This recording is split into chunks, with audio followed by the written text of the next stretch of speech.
असली काम करने के लिए अपना संदेश बराबर लोगों को देते रहे, ताकि सब के सब लोग शाकाहारी सदाचारी बन जाएं, जीव हिंसा का काम बंद कर दें, ताकि आगे लोगों को तकलीफ न उठानी पड़े। लेकिन प्रेमी भाई बहनों, जब महात्मा प्रेम प्यार से हम लोगों को समझाते हैं, हम सब लोग समय पर महात्मा की बातों को नहीं मानते हैं। इसका परिणाम क्या होता है उसको हम आप जान ही नहीं पाते, जबकि महात्मा हमको आपको समझाने की कोशिश किया करते हैं। आज हम सब लोग अज्ञानता और भूल भरम में अगर महात्मा की बात नहीं मान पाए, शाकाहारी सदाचारी नहीं बन पाए, मांस मछली अंडा शराब खाना पीना अगर हम आप नहीं छोड़ पाए, एक न एक दिन हम सब लोगों को कर्म का फल भोगना पड़ेगा। जब इसी धरती पर द्वापर युग का इतिहास देखा जाए, जब द्वापर युग में धृतराष्ट्र जी और उनकी पत्नी दोनों अंधे अंधी अब अपने 100 पुत्रों के वियोग में मर रहे थे। जब महाभारत हुआ, 100 पुत्र मार दिए गए। उस समय धृतराष्ट्र जी अब अपने पुत्रों के शोक में मरने की स्थिति में आ चुके थे। भगवान कृष्ण पहुंच गए। तब उस समय भगवान कृष्ण से धृतराष्ट्र जी पूछ बैठे, हे केशव, मैंने कौन सा बुरा काम किया था कि आज हमारे 100 पुत्र मार दिए गए? हम दोनों प्राणी 100 पुत्रों के शोक में अब मर रहे। तब भगवान कृष्ण ने कहा कि राजन, आपने अपने जन्म में कभी न कभी कोई ऐसा कर्म कर दिया है जिसके वजह से आज आपके 100 पुत्र मार दिए गए और आपके खानदान में कोई नहीं रहा। 100 पुत्रों के वियोग में आप मर रहे। आप पिछले जन्मों का कर्म देख लीजिए। उस समय धृतराष्ट्र जी 100 जन्मों तक, यानी पीछे 100 जन्मों तक जाकर जब उन्होंने देखा तो कोई ऐसा उनका कर्म नहीं निकला। तब धृतराष्ट्र जी फिर पूछे, भगवान कृष्ण से कहने लगे कि केशव, मेरे 100 जन्मों में पीछे तक मैंने कोई ऐसा बुरा काम नहीं किया जिससे मेरे 100 पुत्र मारे जाएं। तब भगवान कृष्ण ने कहा कि और पीछे जाकर के देखिए। तो उस समय धृतराष्ट्र जी और पीछे देख नहीं सकते थे। तब भगवान कृष्ण ने अपनी योग शक्ति दिया। भगवान कृष्ण की योग शक्ति लेकर तब धृतराष्ट्र जी देख रहे तो 106 जन्म में कुछ ऐसा कर्म हुआ था जिसके वजह से उनके 100 पुत्र मारे गए थे। भगवान कृष्ण समझाने लगे तो उस समय धृतराष्ट्र जी क्या देख रहे कि हम राजा थे, यानी 106 जन्म पहले वो राजा थे। जंगल में शिकार खेलने गए, वहां शिकार जब नहीं मिला, अब वो वापस शाम को लौट आए।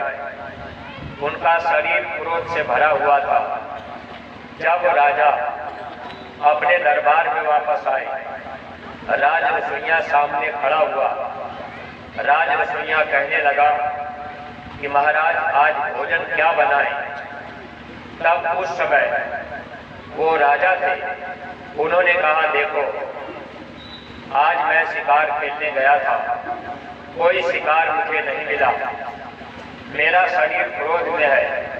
तुम कहीं जाओ, कहीं से मांस ले आओ, किसी पक्षी को मारकर, और तुम हमको मांस खिला दो। राज रसोइया जो भोजन बनाने वाला था, जब उसको आदेश हुआ, अब वो महल से बाहर निकल गया। महल से बाहर जाते समय राज रसोइया सोच रहा कि आखिर शाम हो रहा है, हम कौन सा पक्षी पकड़ेंगे, किस जानवर का मांस खिलाएंगे। जब राज रसोइया जा रहा था तो महल के बाहर एक तालाब था। अब उसी सरोवर के किनारे, तालाब के किनारे हंस हंसनी का जोड़ा रहता था। हंस हंसनी के बच्चे भी थे। एक बच्चा हंस हंसनी का, बच्चे की आवाज राजसूया के कान तक आ गई तो राजसूया सोचने लगा कि शाम हो रहा, अंधेरा हो जाएगा, दूसरा पक्षी मिलेगा नहीं। आज हंस हंसनी के एक बच्चे को काटकर राजा को हम मांस खिला दें। अब राजसूया ने वैसा ही किया। हंस हंसनी के पास जाकर एक बच्चे को उठा लिया, राजसूया ले आया, काट करके पका करके राजा को मांस खिला दिया। जब राजा मांस खा लिया तो राजा बोला कि ऐसा मांस हमको रोज चाहिए, आज का मांस बड़ा स्वादिष्ट लगा। अब राजसूया दूसरे दिन फिर उसी तालाब के किनारे गया, हंस हंसनी के दूसरे बच्चे को उठाया, उनको भी मार काट के खिला दिया। ऐसे धीरे धीरे करके हंस हंसनी के जितने बच्चे थे, राजसूया रोज रोज एक बच्चा काट कर राजा को खिलाता रहता था। जब हंस हंसनी बच गए, एक भी बच्चा नहीं रह गया। जब अंतिम बच्चे को लेने के लिए राजसूया गया, तब हंस और हंसनी अपने पंख फैला करके अपने एक बच्चे को ढक लिए थे और वो सोचने लगे अगर एक बच्चा मेरा रहेगा तो कम से कम मेरा वंश चलेगा। लेकिन राजसूया जबरदस्ती उसे भी उठा ले गया। अब जब हंस हंसनी बूढ़े, उनका मांस अच्छा लगता नहीं, तो राजसूया ने फिर दूसरे पक्षी को काट के खिलाया। जब दूसरे पक्षी का मांस राजा खाया तो उस समय उसने थाली फेंक दिया, कहा कि जो मांस तुम हमको रोज खिला रहे थे उसमें बड़ा स्वाद था, आज जो तुमने खिलाया इसमें स्वाद नहीं, तो मुझे वैसा ही मांस चाहिए। तब राजसूया राजा के सामने खड़ा हुआ, कहा महाराज, महल के बाहर जो तालाब है उसी के किनारे हंस हंसनी के बच्चे रहते थे। मैंने उनके सब बच्चों को काट के आपको खिला दिया। अब हंस हंसनी बूढ़े हो गए हैं, उनका मांस अच्छा न लगता, इसलिए आज मैंने दूसरे पक्षी का मांस आपको खिलाया। जब इतनी बात राजा सुना, राजा ने कहा मेरे ही राज्य में हंस हंसनी रहते थे और उनके बच्चे को तूने मुझे खिला दिया। राजा को बड़ा पश्चाताप हुआ कि राज्य मेरा है और मेरे राज्य में हंस हंसनी रहते थे और इनके बच्चे को मैंने खाया। तो राजा माफी मांगने के लिए हंस हंसनी के पास तालाब के किनारे पहुंचे। तो हंस और हंसनी दोनों अपने बच्चों के शोक में मर रहे थे, अंतिम सांस चल रही थी। राजा ने जाकर के माफी मांगा कि हमसे गलती हो गई, हमने अज्ञानता में आपके बच्चों को खा लिया, हमें क्षमा कर दीजिए। प्रेमी भाई बहनों, अब क्षमा करने का काम भगवान का तो है नहीं, हंस हंसनी कर नहीं सकते। जिस समय राजा हंस हंसनी से क्षमा मांग रहे थे, उस समय ऊपर से आवाज आई कि हे राजन, जैसे मेरे 100 बच्चे तूने खा लिया और हम 100 बच्चों के शोक में आज दोनों प्राणी मर रहे हैं, ऐसे ही एक समय आएगा जब तुम्हारे 100 बच्चे मारे जाएंगे और तुम दोनों प्राणी अपने 100 बच्चों के शोक में मरोगे। ऐ प्रेमी भाई बहनों, भगवान कृष्ण ने अपनी योग शक्ति हटा ली। गुरु महाराज हम सब लोगों को सही और सच्ची बात बताने समझाने आए, लेकिन प्रेमी भाई बहनों, इस कर्म के देश में इस मनुष्य शरीर को पाकर आज हम लोग अज्ञानता भूल भरम में, जिद्या के स्वाद में चाहे जो भी बुरे कर्म करने लगे, परिणाम हम आप नहीं सोच पाते कि आखिर इसका कर्म फल हमें भोगना पड़ेगा। गुरु महाराज ये बात समझाया करते थे कि ऐ बच्चा, आपको ये मानव जन्म मिल गया, अब ये जन्म आपको दोबारा नहीं मिलेगा। मनुष्य शरीर में रहकर जो जो कर्म आप करोगे वह कर्म फल आपको भोगना पड़ेगा। प्रेमी भाई बहनों, जब महात्मा जीवन में मिल जाते हैं, महात्मा का सत्संग अगर हम आप ध्यान से सुनते रहे और उनकी बातों को हम आप मानते रहे, उनके कहने में हम आप चलते रहे, तब तो हम लोगों का लोक भी सुखी हो जाए और परलोक भी सुखी हो जाए। अगर गुरु महाराज के मिल जाने के बाद गुरु महाराज की बातें हम लोग नहीं मान पाए, यह मानव जीवन हम लोगों का धोखे में जा रहा है। इसलिए परमार्थी प्रेमी भाई बहनों, जो सत्संगी प्रेमी भाई बहन है, दुनिया के लोग माने न माने, दुनिया के लोग समझे न समझे, लेकिन हम लोगों का फर्ज और कर्तव्य था कि हम सब लोग अपने गुरु महाराज की बात को मान लेते हैं। गुरु महाराज ने कहा कि बच्चे, आपको ये मानव जन्म मिल गया, एक न एक दिन इस शरीर से आपको निकाल दिया जाएगा। धर्मराज के दरबार में आत्मा को पेश किया जाएगा, शरीर को लोग जला देंगे, वहाँ जो भी अच्छा बुरा कर्म हमारा आपका निकलेगा, कर्मों की सजा ले जाकर के नरकों में सुना दी जाएगी। अब वहाँ नरकों में हम लोगों को काटा जाएगा, वहाँ सड़ाया जाएगा, वहाँ जलाया जाएगा, वहाँ कोई हमारी आपकी मदद नहीं करेगा। जब नरकों से हम लोगों को निकाला जाता है, तब यही आत्मा 84 में चली जाती है, पेड़ पौधा बन जाती है, कीड़ा मकोड़ा बनती है, कुत्ता सुअर बिल्ली घोड़ा गधा बनती है। ऐसे 84 लाख योनियों में यह आत्मा बराबर भटकती रहती है, वहाँ दुख ही दुख मिलता रहता है। यानी जब हम आप आज इस मनुष्य शरीर में हैं, अच्छे कपड़े हम आप पहन रहे, अच्छे मकान में हम लोग रहते, अच्छा भोजन हम लोग करते, अगर यही आत्मा शरीर से निकल गई, मनुष्य शरीर का असली काम अगर हम आप नहीं कर पाए, तो ये आत्मा कहाँ जाएगी? कुत्ता सुअर बिल्ली घोड़ा गधा बन जाएगी। वहाँ पहनने के लिए कपड़ा नहीं मिलेगा, वहाँ सोने के लिए कोई मकान नहीं होगा, वहाँ कोई कंबल रजाई नहीं होगा, बैठने के लिए जमीन पर कोई बिछावन नहीं होगा, वहाँ नंगे रहना पड़ेगा, नंगे चलना पड़ेगा, नंगे ही खाना पड़ेगा, वहाँ कोई अपना नातेदार रिश्तेदार नहीं होगा।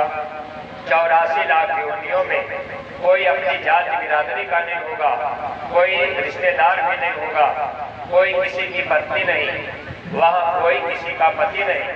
प्रेमी भाई बहनों, वहाँ दुख ही दुख मिलेगा।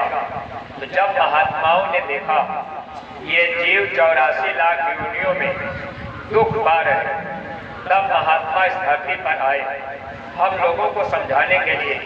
स्वामी जी महाराज सत्संग में सुनाया करते थे, दुख में देखा तुमको जब ही, दया आई हम आए तब ही, आय किया मैं शब्द उपदेशा, शब्द पकड़ चढ़ अपने देशा।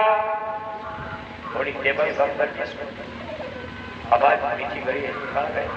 प्रेमी भाई बहनों, जब जब महात्मा आए तो महात्मा हम लोगों को समझाने का प्रयास किए। अब महात्मा यहाँ क्यों आए? जब महात्माओं ने देखा ये जीव दुख पा रहे, अब दुख कैसा मिल रहा। अब हम लोग तो केवल ये सोचते हैं कि हमारे शरीर की बीमारी दूर हो जाए, लेकिन प्रेमी भाई बहनों, महात्मा आत्मा की बीमारी दूर करना चाहते हैं। जब इस शरीर से आत्मा निकलती है, प्रेमी भाई बहनों, देखिए महात्मा अब हम लोगों को प्रेम से समझाते हैं। जैसे आज हम लोगों के शरीर में अगर कोई बीमारी है, हम आप चाहते हैं कि हमारी बीमारी दूर हो जाए। अगर यही आत्मा 84 में चली गई, वहाँ हम लोग कुत्ता सुअर बिल्ली घोड़ा गधा जब बन जाएंगे, वहाँ भी दुख मिलेगा। जब वहाँ दुख होगा, वहाँ बीमारी होगी, वहाँ कोई मदद करने वाला नहीं होगा। आज इस मनुष्य शरीर में अगर किसी का हाथ पैर टूट गया तो सगे संबंधी नातेदार रिश्तेदार ले जाएंगे अस्पताल तक। अगर आत्मा 84 में चली गई, वहाँ क्या होगा? वहाँ कोई अपना रिश्तेदार नहीं बनेगा, वहाँ कोई अस्पताल नहीं ले जाएगा। अगर कुत्ते का पैर टूट जाए तो कौन अस्पताल ले जाएगा? कौन वहाँ मदद करेगा? प्रेमी भाई बहनों, हम लोग इस पर विचार नहीं कर पाते। महात्मा जब आते हैं तो महात्मा समझाने का प्रयास करते हैं और हम लोग उनकी बातों को समझने का प्रयास नहीं करते। स्वामी जी महाराज कहते थे कि बच्चे, आप लोग मेरे पास आते हो तो आप लोग ये चाहते हो कि हमारी बीमारी, परेशानी, तकलीफ दूर हो जाए। अब हम लोग गुरु महाराज के पास जब गए, आवाज और बढ़ाइए, तो हम आप वहाँ क्या करते हैं? चाहते हैं कि हमारी बीमारी दूर हो जाए। कोई प्रेमी अगर मथुरा गया, अगर बीमारी आपकी नहीं गई तो आपका मन खराब हो जाता है कि भाई हम मथुरा जाके क्या करें, हमारी तो बीमारी दूर नहीं हुई। है प्रेमी भाई बहनों, महात्मा शरीर की बीमारी दूर करने नहीं आते, महात्मा आत्मा की बीमारी दूर करना चाहते हैं। यही आत्मा कर्मों के अनुसार जब नरकों 84 में जाती है तो वहाँ दुख मिलता है। तो महात्मा जब जीवन में मिलते हैं तो आत्मा की बीमारी दूर करने के लिए महात्मा नाम की दवा देते हैं, नाम की जड़ी देते हैं। अगर वो नाम की दवा लेकर हम लोग नाम की दवा खाने लगे तो निश्चित है कि बीमारी दूर हो जाएगी। जिन जिन प्रेमी भाई बहनों को नाम दान मिल गया, अगर नाम दान मिलने के बाद हम लोग सुमिरन, ध्यान, भजन नहीं कर रहे तो हम लोग अपने आप को धोखा दे रहे हैं। जब नाम दान मिल जाए तो महात्मा सुमिरन, ध्यान, भजन जो तरीका बताते हैं, ये नाम की दवा खाने का तरीका है। अगर नाम दान ले करके सुमिरन, ध्यान, भजन हम आप बराबर करते रहेंगे तब तो जन्मने मरने की बीमारी दूर हो सकती है, आत्मा नरकों 84 से बच सकती है। फिर कुत्ता, सुअर, बिल्ली, घोड़ा, गधा नहीं बनना होगा। अगर नाम दान ले लिए और हम आप ये सोचे कि भाई हम तो मथुरा गए थे, हम नाम दान ले लिए, अब गुरु महाराज हमारी संभाल कर देंगे। प्रेमी भाई बहनों, डॉक्टर के मिल जाने के बाद, दवा मिल जाने के बाद दवा खानी पड़ेगी।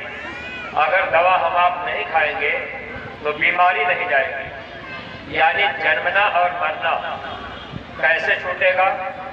अगर हम आप नाम की दौलत पा लिए तो सुमिरन, ध्यान और भजन बराबर हम आप करते रहे।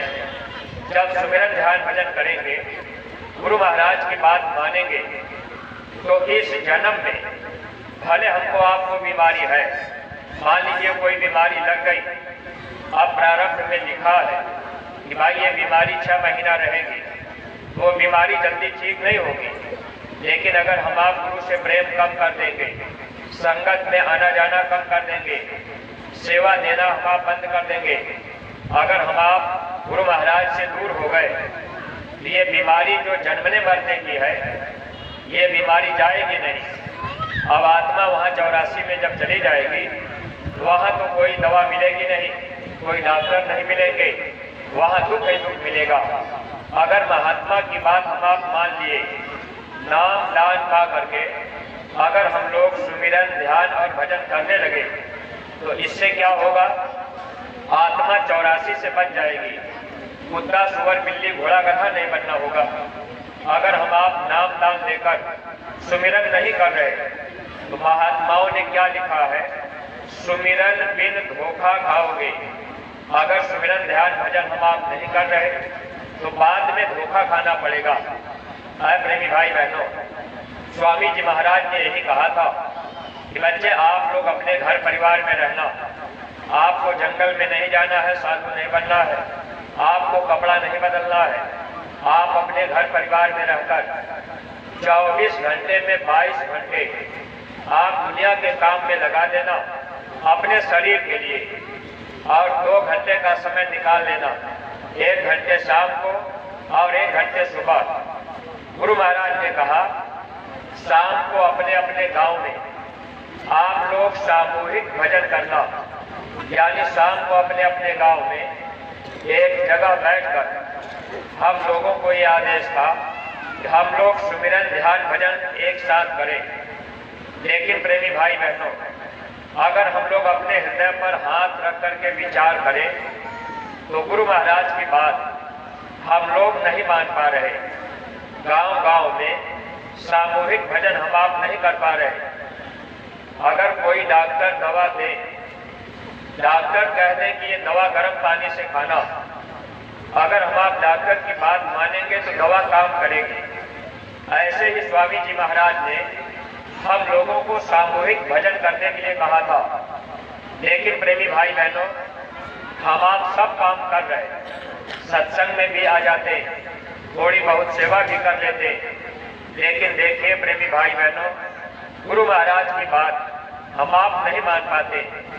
जहाँ हम लोगों को पूरा लाभ मिलना होता है वहाँ मन हम लोगों को धोखा दे देता है। मन क्या कह दिया कि भाई सामूहिक भजन करने क्यों जाएंगे, हम अपने घर में बैठ के कर लेंगे। अब अपने घर में हम आप बैठ के स्मरण ध्यान भजन करने लगे।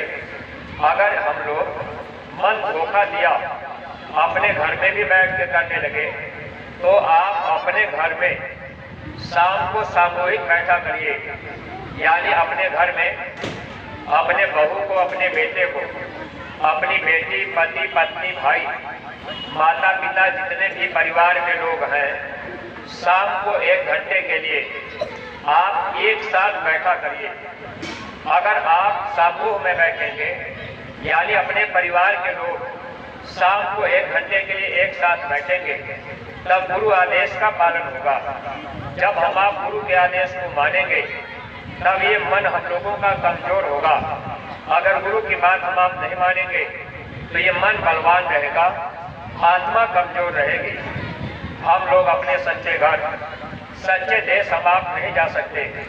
प्रेमी भाई बहनों, देखिए महात्मा सच्ची बात जब हम जीवों को समझाते तो हम लोग समझने का प्रयास नहीं करते। अब हम आप सुमिरन ध्यान भजन कर तो रहे, लेकिन हम आप समूह में बैठ के नहीं कर रहे। आखिर गुरु की बात तो कट रही, गुरु आदेश तो कट रहा, फिर हम आप कैसे चाह रहे कि हमारा काम हो जाएगा। इसलिए सत्संगी प्रेमी भाई बहनों, आप लोग अपने अपने घरों में अपने अपने बच्चों को भी शाम को एक साथ 1 घंटे के लिए बैठा लिया करिए।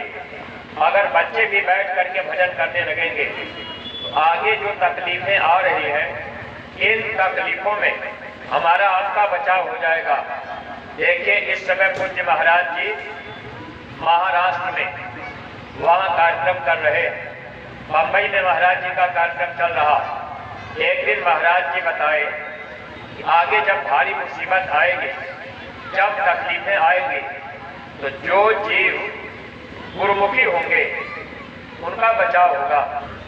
गुरु महाराज हम सब जीवों की भलाई के लिए अथक परिश्रम किए। जो गुरु महाराज का आदेश हम प्रेमी भाई बहनों को मिला है, अगर हम लोग गुरु महाराज के वचनों को मानते रहेंगे तो निश्चित ही हम सब जीवों का काम होगा। स्वामी जी महाराज ने हम प्रेमियों के हित के लिए ये आदेश दिया था कि आप 1 घंटा सुबह और शाम सुमिरन ध्यान भजन निरंतर करते रहें। अगर हम सब लोग गुरु महाराज के वचन वाणियों को मानेंगे तब तो गुरु महाराज की पूजा मानी जाएगी। अगर गुरु महाराज की बातों को न माने, हम आप भले मथुरा आते जाते रहें, भले हम आप सत्संग सुनते रहें, लेकिन प्रेमी भाई बहनों, अगर वचन का पालन नहीं होगा तो हम लोगों को पूरा लाभ नहीं मिलेगा। वैसे हम आप सत्संग में आते जाते जरूर हैं, लेकिन सत्संग के वचन हम लोग जल्दी मान नहीं पाते। अब जैसे आज हम आप बहुत से प्रेमी भाई बहन सत्संग में हम आप जब आते हैं तो हम लोगों की इच्छा क्या रहती, जैसे सत्संग में आए, अब ये माताएं बहनें सत्संग में आ रही, अगर आप सत्संग में देर से आए तो आप लोग ये सोचते हैं कि बस गुरु महाराज के फोटो पर हम माला फूल चढ़ा देंगे, रुपया पैसा चढ़ा देंगे या हम कुछ प्रसाद चढ़ा देंगे तो गुरु महाराज हमारी पूजा को कबूल कर लेंगे। यही हमारा आपका सबसे बड़ा भ्रम है।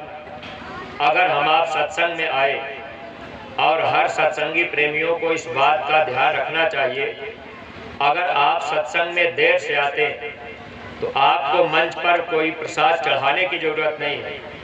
केवल प्रसाद चढ़ा देने से, 10-20 रुपया चढ़ा देने से गुरु महाराज आपसे खुश नहीं हो सकते और ये गुरु की पूजा नहीं होती। अगर आप सोचेंगे कि भाई हम 10-20 रुपया चढ़ा देंगे और प्रसाद चढ़ा देंगे, गुरु महाराज खुश हो जाएंगे, कुछ भी नहीं मिलेगा।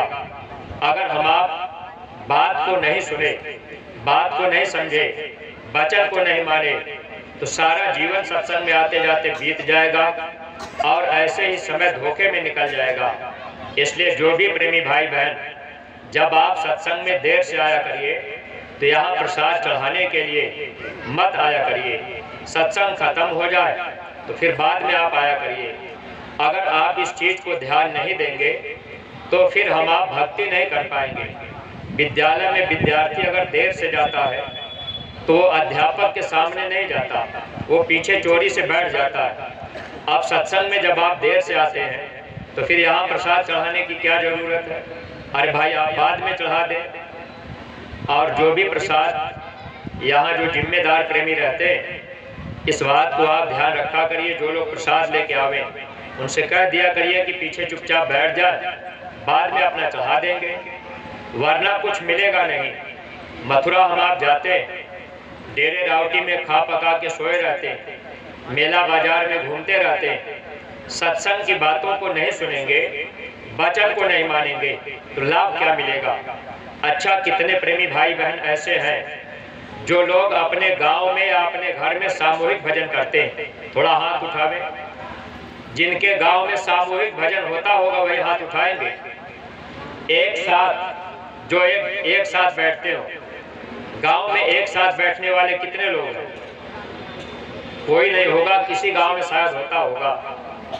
अब आप विचार कीजिए, सामूहिक का मतलब ये नहीं होता कि आप अकेले बैठ गए, अकेले की बात नहीं, आपको एक जगह इकट्ठा होना है।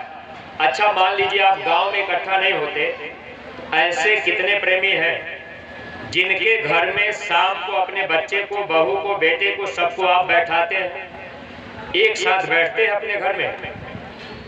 शायद 1-2 घर होगा। अब आप यही विचार कर लीजिए, जब अभी तक हम लोग अपने घर में, यानी अपने बहू को, अपने बेटे को, भाई को, पति पत्नी, जब एक साथ नहीं बैठ पा रहे, जब अपने घर में ही प्रेम नहीं है, तो फिर हम आप गांव में कहाँ प्रेम रख पाएंगे? और यही सबसे बड़ी भूल है। अगर इसी तरह से हम आप गुरु महाराज के पास लगे रहेंगे तो मिलेगा कुछ नहीं। इसीलिए स्वामी जी महाराज ने एक बात कहा था, नामदानी तो बहुत हो गए, सत्संगी कोई कोई। अब नामदान तो बहुत लोग मथुरा जा के लिए, लेकिन गुरु महाराज की बातें हम आप मान नहीं पा रहे। अय प्रेमी भाई बहनों, आप कोशिश कीजिए कि अपने अपने घर में शाम को एक साथ बैठा करिए, सुमिरन, ध्यान और भजन 1 घंटे के लिए आप एक साथ बैठा करिए। अगर आपके घर में 5 साल के ऊपर का बच्चा है तो बच्चे को भी आप बैठाया करिए। पूज्य महाराज जी ने ये कहा, 5 साल के ऊपर का बच्चा भजन कर सकता है। अगर हम आप बच्चे को बैठाएंगे, बच्चा एक माला अगर सुमिरन किया, अगर बच्चे को नींद लग गई, अगर बच्चा 1 घंटा सामूहिक भजन में सोया रहेगा, 1 घंटे का फल बच्चे को भजन में मिलेगा।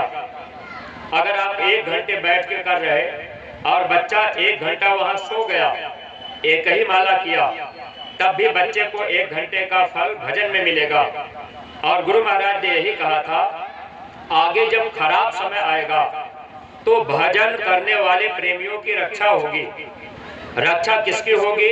भजन करने वाले प्रेमियों की। प्रेमी भाई बहनों, अब हम आप गुरु महाराज से नामदान ले लिए, मथुरा आ जा रहे, थोड़ी बहुत सेवा कर रहे, लेकिन गुरु महाराज की बात जो सच्ची बात है हम आप नहीं मान पाते। एक बार गुरु महाराज ने कहा था, संत बचन जो सच्चा माने, मम बानी को सो सच जाने। जो गुरु की बात सही सही मानता है वही भक्ति करता है। अगर गुरु के वचन में मन अपनी बात थोड़ा लगा दिया तो वहां हम आप धोखा खा रहे हैं। इसलिए हम आप जितने सत्संगी प्रेमी हैं कोशिश करें कि हम लोग गुरु महाराज की भक्ति कर लें। भक्ति दो प्रकार की होती है। पहली भक्ति होती है आंतरिक भक्ति। आंतरिक भक्ति में सुमिरन, ध्यान और भजन, ये तीन क्रिया आती है। अब हम आप अगर आंतरिक भक्ति करेंगे तो ये मन आंतरिक भक्ति में नहीं लगता। जैसे अगर आपसे हम कह दें कि आप गुरु महाराज का फोटो लगा करके अपने घर में बैठ करके आप जय गुरुदेव नाम की धुनी आप 1 घंटा तक गाइए। अगर आप जय गुरुदेव जय जय गुरुदेव आप बैठ करके गाएंगे, आपके जबान से आवाज निकलेगी तो आपको अच्छा लगेगा और आप 1 घंटा बैठे रह जाएंगे। यानी जब आप आवाज निकालेंगे तो आपका मन वहां लगेगा। अगर आप जैसे दुनिया के लोग हरे राम हरे कृष्ण का कीर्तन गा रहे, ऐसे ही प्रेमी भाई बहन अगर आप जय गुरुदेव नाम की धुनी गाने लगेंगे तो ये बाहरी क्रिया में आएगी। और बाहरी क्रिया जो है, बाहरी पूजा पाठ, ये काल मत के अंतर्गत आता है। बाहरी पूजा पाठ ये काल की पूजा मानी जाती है। गुरु महाराज की तस्वीर अपने घर में आप रख लिए, अगर दीपक रोज जला रहे, अगरबत्ती रोज आप जला रहे फोटो पर, तो ये बाहरी क्रिया होगी। अगर आप इसमें फंस गए तो जानते हैं क्या होगा। बाहरी पूजा पाठ करने से काल भगवान जीव को रोक लेते हैं, कहते हैं कि ये जीव मेरी पूजा किया है। इसीलिए महात्मा जब जब आए तो महात्मा अंदर की पूजा बताए। अंदर की पूजा क्या है? यानी जीवात्मा को अपने घर जाने का रास्ता अंदर है, बाहर नहीं। अब बाहर में हम आप भटक गए तो नुकसान होगा। इसीलिए गुरु महाराज ने कहा था, सुमिरन, ध्यान और भजन आप अपने घर परिवार में बैठ करके करेंगे। आंख कान मुंह बंद कर जब आप सुमिरन करेंगे तो ये जबान आपकी बंद रहेगी। जब आप ध्यान करेंगे तो बाहर की आंख आपकी बंद रहेगी। जब आप भजन करेंगे तो ये बाहर के दोनों कान आपके बंद रहेंगे। तो ये तीनों क्रिया, जब बाहर की आंख बंद होगी, कान बंद होंगे, जबान बंद होगी, तब ये आंतरिक क्रिया होगी। इसलिए प्रेमी भाई बहनों, आप ये कोशिश कीजिए कि हम आप अंदर में चलने का प्रयास करें। ये रास्ता दयाल का है, वरना अगर बाहर में हम आप फंस गए तो नुकसान होगा।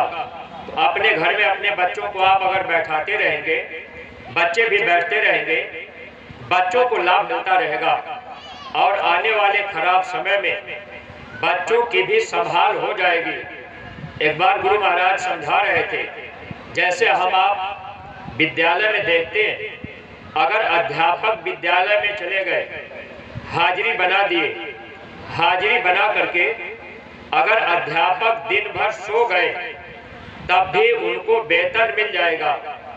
ऐसे ही अगर हम आप सामूहिक भजन करने लगे, एक आदमी जाग के भजन कर रहा, अगर बच्चा सो भी गया तो बच्चे को भी पूरा भजन का फल 1 घंटे का मिल जाएगा।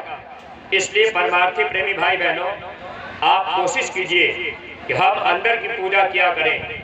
तो स्वामी जी महाराज हम लोगों को रास्ता इसीलिए बताए, लेकिन सुमिरन, ध्यान, भजन हम आप अगर नियम से करने लगे तब तो गुरु महाराज की दया कृपा मिलने लगेगी और हम लोगों को लाभ मिलने लगेगा। अब पूज्य महाराज जी ने इतना तक कहा कि आप बैठ करके, लेट करके भी भजन कर सकते हैं। कबीर साहब लिख करके गए, कर ले निज काम जवानी में, इस 2 दिन की जिंदगानी में। अब बहुत से लोग कह देंगे, सत्संगी परिवार में बच्चे भी कहते हैं कि भाई अभी हमारा समय भजन करने का नहीं है, हम बाद में भजन कर लेंगे। कोई गांव घर में कह देता है कि भजन चौथे पल में किया जाता है, अभी क्या जरूरत है।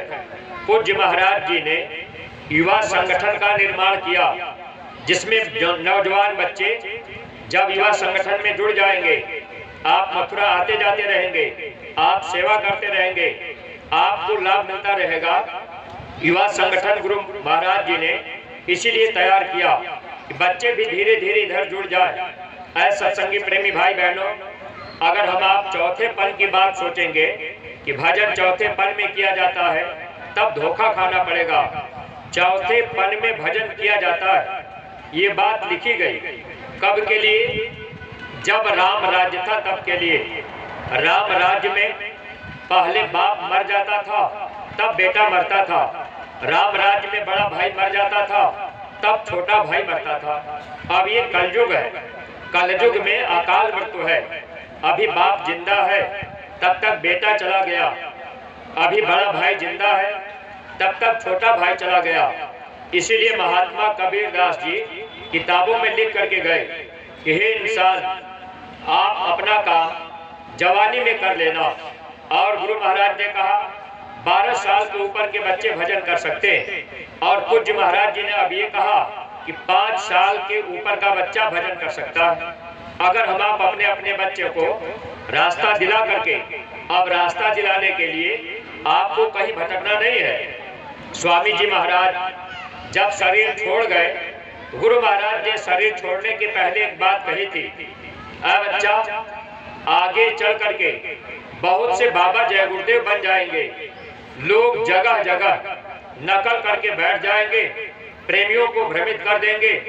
आगाह कर देना मेरा काम है, ताकि आप ये न कह सको ये बात हमको पता नहीं था।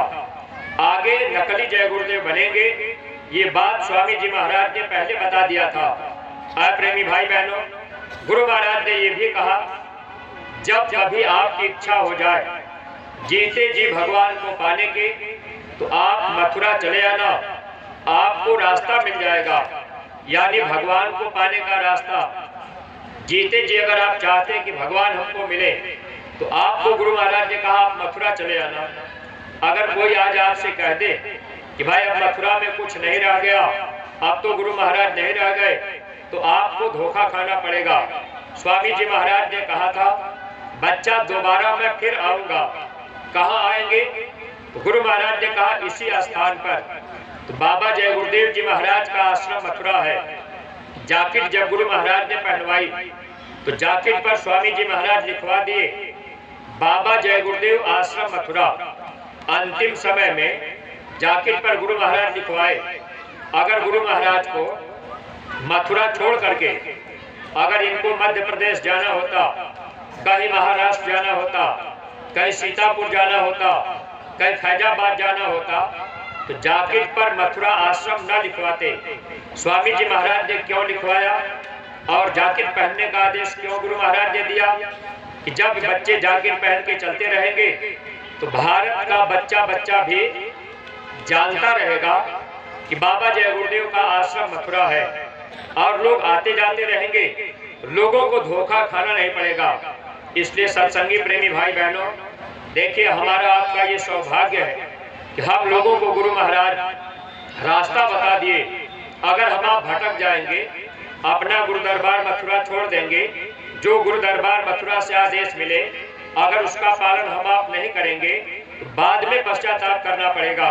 स्वामी जी महाराज सबकी भलाई के लिए वो स्थान तैयार किए और गुरु महाराज ने कहा मैं फिर आऊंगा। अगर मैं अपनी दाढ़ी बाल काली कर लूंगा, तो क्या तुम मुझे पहचान लोगे? तो बाहर की चर्म आंख से महात्मा की पहचान कोई नहीं कर सकता। पहचानने के लिए अगर अंदर की आंख खुल जाए, तब हम आप पहचान कर सकते हैं। ऐसे ही प्रेमी भाई बहनों, अगर हम आप महात्मा की बात को माने, वचन को पकड़े, तब तो हमारा आपका बचाव हो सकता है। अगर बात नहीं मानेंगे, तब हमारा आपका नुकसान होगा। तो पहली भक्ति है आंतरिक भक्ति, सुमिरन, ध्यान और भजन। आप नित्य नियम से बराबर किया करिए। अपने घर परिवार में अपने बच्चे बच्चियों को भी आप बैठाया करिए। और प्रेमी भाई बहनों, अंतिम आदेश स्वामी जी महाराज ने हम लोगों को क्या दिया था, आप इसे अच्छी तरह से समझ लीजिएगा। एक बार गुरु महाराज ने कहा कि बच्चे अगर आप जोरदार शाकाहारी प्रचार कर दोगे 1, 2, 3 मंडल तक आपको ऐसे ही पहुंचा दिया जाएगा। यानी 1, 2, 3 मंडल तक आपको ऐसे ही पहुंचा दिया जाएगा। किस पर? शाकाहार के प्रचार पर। स्वामी जी महाराज ने कहा कि बच्चे आप गांव-गांव जा करके आप मेरा संदेश जन जन को बता देना। प्रेमी भाई बहनों, आप विचार कीजिए, स्वामी जी महाराज जब शरीर रूप में रहे तब हम लोग मिल करके प्रचार करते थे और भारी संख्या में हम आप गांव-गांव में जाते थे। लेकिन आज क्या हमारी आपकी स्थिति है? अब हम आप शाकाहार के प्रचार पर जोर नहीं दे पा रहे, बल्कि हम सब लोग अब सुमिरन, ध्यान, भजन और जो आदेश गुरु महाराज ने दिया प्रचार करने का, वह भी हम आप नहीं कर पा रहे। अगर हम लोग गुरु महाराज की बात नहीं मानेंगे तो हम लोगों के लिए भारी नुकसान आगे उठाना पड़ेगा। स्वामी जी महाराज जब इस धरती पर आए, काल भगवान ने गुरु महाराज से कहा कि जो जीव आपकी बात मानेंगे ऐसे जीवों को मैं छोड़ दूंगा, जो आपकी बात नहीं मानेंगे ऐसे जीवों को मैं नहीं छोड़ूंगा, ऐसे जीवों को मैं खा जाऊंगा। जब धर्मराज के दरबार में कर्म का हिसाब होगा वहां गुरु महाराज भी रहेंगे। अगर हम लोग अपने गुरु महाराज की बात नहीं माने तो वहां क्या होगा? गुरु महाराज कहेंगे, काल भगवान कहेंगे, ये जीव आपकी बात नहीं माना है तो हम इसको नहीं छोड़ेंगे। तो पहला आदेश तो आप मान लीजिए कि भाई हम सुमिरन, ध्यान, भजन बराबर करेंगे, हम नागा नहीं करेंगे। अगर आपने एक दिन नागा कर दिया, 1 महीने आपको पीछे जाना पड़ेगा। लेकिन इस बात को ध्यान रखिएगा, जब आप सुमिरन, ध्यान, भजन करेंगे मन आपका धोखा देगा, क्योंकि ये मन आत्मा का दुश्मन है। मन नहीं चाहता ये जीव अपने गुरु की बात को माने। परमार्थी प्रेमी भाई बहनों, वचन को मानेंगे तब तो बचाव हो जाएगा, अगर वचन को नहीं मानेंगे तब हम आप भी धोखा खाएंगे। अब पूज्य महाराज जी ने हम लोगों को आदेश दिया। महाराज जी ने क्या कहा था कि प्रत्येक सत्संगी प्रेमी भाई बहन एक एक गांव को गोद लेकर के गांव में जा करके जन जन तक संदेश गुरु महाराज का पहुंचा दें। सत्संगी प्रेमी भाई बहनों, एक गांव गोद लेने का आदेश हर सत्संगी प्रेमी को है। जो सत्संगी प्रेमी है वो प्रेमी तो गांव गोद ले लिए, जो अपने को समझते हैं कि हमको गुरु आदेश का पालन करना है, ऐसे प्रेमी तो एक एक गांव गोद ले लिए और गांव-गांव में प्रचार करने का आदेश हुआ है। लेकिन हम आप अभी ये काम नहीं कर पा रहे। एक गांव गोद लेने के बाद बहुत से प्रेमी भाई बहन एक बार 2 बार आप गांव में चले गए और गांव में जा करके आपने पुस्तक बांट दिया, फिर एक बार आपने गांव में सत्संग करा दिया। तो आप ये सोच रहे कि भाई अब तो हम गांव गोद ले करके हमने प्रचार कर दिया। एक बार एक भाई हमसे कहने लगे कि भैया हमने एक गांव गोद लिया है, गांव में हमने प्रचार कर दिया, गांव में हमने किताब बांट दिया है, लेकिन कोई शाकाहारी नहीं बन रहा, कोई शराब छोड़ नहीं रहा। प्रेमी भाई बहनों, आप गांव गोद ले करके आप ये मत सोचिए कि हम गांव के लोगों को शाकाहारी बना देंगे, हम गांव के लोगों की शराब छुड़ा देंगे। अगर आप ऐसा सोचेंगे तो आप भक्ति नहीं कर पाएंगे, क्योंकि गुरु महाराज ने कहा बच्चे आज का समय खराब आ गया। अब माता पिता की बात बेटा नहीं मानता है, भाई अपने भाई को नहीं समझा पा रहा, पत्नी की बात पति नहीं मानता है, पति की बात पत्नी नहीं मानती है। समय इतना खराब आ गया। आज हम आप अगर चाहें एक गांव गोद ले करके गांव में जा करके हम लोगों को समझा देंगे, लोग शाकाहारी बन जाएंगे, ऐसा नहीं होगा। इतनी जल्दी आपकी कोई बात नहीं मानेगा। आप इस बात का ध्यान रखिएगा। आप ये मत सोचिएगा कि हम गांव में प्रचार कर देंगे तो गांव के लोग शाकाहारी बन जाएंगे। प्रेमी भाई बहनों, आपको केवल प्रचार करते रहना है। आप किसी की शराब छुड़ाने नहीं जा रहे, आप किसी का मांस छुड़ाने नहीं जा रहे, आपको आदेश है प्रचार करने का, तो आप अपना काम कीजिए। गुरु महाराज ने कहा था कि जब हाथी जाती है तो कुत्ते भौंकते हैं, अगर हाथी रुक जाए तो अपनी मंजिल तय नहीं कर पाएगी। आपको प्रचार करने का आदेश है। अगर गांव का कोई आदमी कह देगा कि भाई हम शराब नहीं छोड़ेंगे, हम मांस नहीं छोड़ेंगे, आप प्रचार मत करो, अब आप अगर रुक गए तो आप धोखा खाएंगे। अभी हम आप बहुत से पुराने सत्संगी प्रेमी भाई बहन खूब अच्छी तरह से आप विचार कर लीजिए।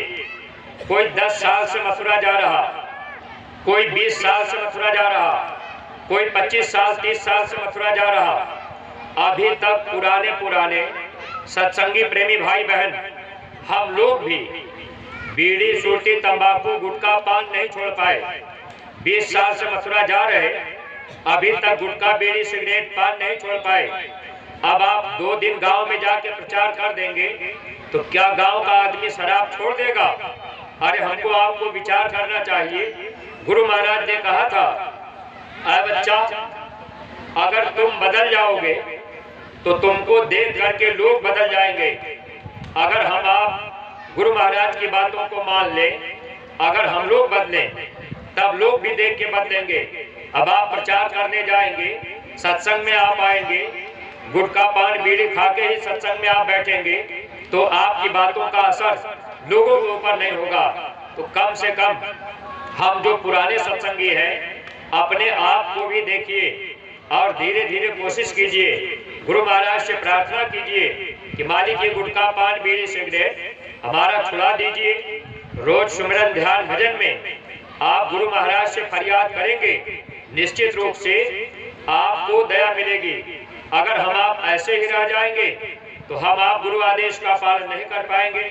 इसलिए परमार्थी प्रेमी भाई बहनों, आपको करना क्या है, आप इस बात का ध्यान रख लीजिए कि हमें करना क्या है। अगर आप गांव में गए, जैकेट पहन करके, झंडा ले करके, आप टोपी लगा करके, आप साइकिल पर मोटरसाइकिल पर बैठकर अगर आप गांव में चले गए, बाबा जी का कहना है शाकाहारी रहना है, अगर आपने आवाज लगा दी, अगर आप ये सोचेंगे कि भाई हमने तो प्रचार कर दिया, अब आप किसी गांव में गए और बाबा जी का कहना शाकाहारी रहना, आवाज लगाते हुए, नारा लगाते हुए आप आगे चले गए, गांव का कोई आदमी अगर आपसे पूछना चाहे कि भाई हम शाकाहारी क्यों बन जाए, बाबा जी प्रचार क्यों करवा रहे, बाबा जी शाकाहारी क्यों बना रहे, आखिर मांस खाने से क्या नुकसान है, तो जब आप उनके घरों में रुक करके आप गुरु महाराज की बात जब बताएंगे तब तो लोगों को बात समझ में आएगी। ऐसे सत्संगी प्रेमी भाई बहनों, लोग बात माने ना माने, लेकिन आपका काम क्या है, आप इस बात को समझ लीजिए। अगर आप एक गांव गोद ले लें और गांव में आप टोली बना करके 10 आदमी 5 आदमी, जैसे ये माताएं बहनें हैं, 5-6 माताएं बहनें, आप एक गांव गोद ले लीजिए और फिर आप गांव में चले जाइए। अब एक दिन आप निकल गए और गांव में आप चले गए, वहां जाने के बाद आपने क्या काम किया, जिसके घर में आप जाइए, गाड़ी खड़ी कर दीजिए, घर में चले जाइए, जो कोई गांव का आदमी मिले, जिस घर में आप जाइए तो पहले आप दोनों हाथ जोड़ करके उस परिवार में उनसे आप जय गुरुदेव बोलिए। जब आप हाथ जोड़ करके जय गुरुदेव बोलेंगे, उस घर का आदमी, माताएं बहनें भी और भाई लोग भी आपसे जय गुरुदेव कहेंगे। अगर कोई आपसे जय राम कह दे तो आप बुरा मत मानिएगा, बल्कि आप उनको समझाइएगा कि बहन जी, भाई साहब, आप भी जय गुरुदेव बोलिए, ये भगवान का नाम है।